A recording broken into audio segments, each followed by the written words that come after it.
Hi friends, जय जगन्नाथ। नमस्ते। आशा करुच्ची आपण माने भले थे समस्ते। बंधु माने गोटे विराट गछरे कुआ दंपति बास करुथिले एवं ସେହି गछर तଳ कोरडरे गोटे तंप साप बास करुथिला। ସେତେବେଳେ କୁଆ ଦମ୍ପତି ଅଣ୍ଡା ଦେଇ ଛୁଆ ଜନ୍ମ କଲେ ଏବଂ ସେମାନେ ଯେତେବେଳେ ଖାଦ୍ୟ ଆଣିବାକୁ ବାହାରକୁ ଚାଲି ଯାଆନ୍ତି ସେତିକିବେଳେ ଏହି ତମ୍ପ ସାପଟି ତାଙ୍କର ଛୁଆମାନଙ୍କୁ ଯାଇ ଖାଇଦିଏ। ଏମିତି ବାରମ୍ବାର ତମ୍ପ ସାପଟି କରେ। ବଡ଼ ଚିନ୍ତାରେ ପଡ଼ିଲେ କୁଆ ଦମ୍ପତି ଦୁଇ ଜଣ। କ'ଣ କରିବା?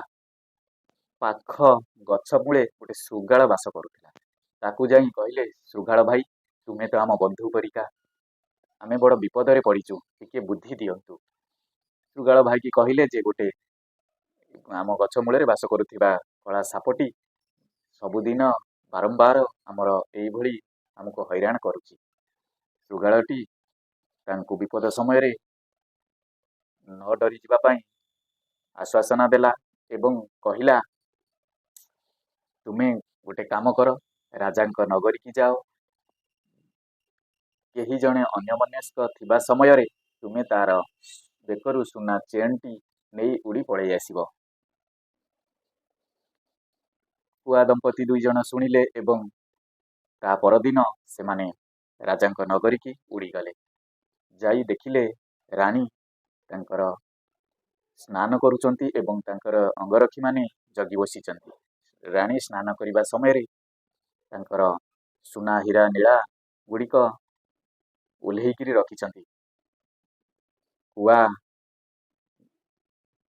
ସେ କ'ଣ କଲା ନା ଉଡ଼ି ଆସି ପଟକିନି ମୋତିର ମାଳଟିକୁ ଧରି ଉଡ଼ି ଚାଲିଗଲା। ତା ପଛରେ ତାର ଅଙ୍ଗରକ୍ଷୀମାନେ ରାଣୀଙ୍କର ଦୌଡ଼ିବାକୁ ଲାଗିଲେ। ତା ପଛରେ ଏମାନେ ଦୌଡ଼ିଲେ। ଦୌଡ଼ିବା ଫଳରେ କୁଆ ନେଇଥିବା ମୋତିର ହାରଟିକୁ ତମ୍ପ ସାପ ବାସ କରୁଥିବା କୋରଡ଼ ମୁହଁରେ ପକାଇଦେଲା। ତାପରେ ଅଙ୍ଗରକ୍ଷୀମାନେ ଦୌଡ଼ିକିରି ପହଞ୍ଚି ସେଇ କୋରଡ଼ ଭିତରୁ ବାଡ଼ି ସାହାଯ୍ୟରେ ଆଣିବା ମାତ୍ରେ ସାପଟି ବାହାରିଲା। ବାହାରିଲା ପରେ ତାକୁ ବାଡ଼େଇ ମାରିଦେଲେ। ମାରିଦେବା ପରେ ତାଙ୍କର ମୋତିଟିକୁ ନେଇ ସେ ଚାଲିଗଲେ। ତାପରେ ସବୁଦିନ ପାଇଁ କୁଆ ଦମ୍ପତି ଆରାମରେ ଗଛ ଉପରେ ରହିଲେ।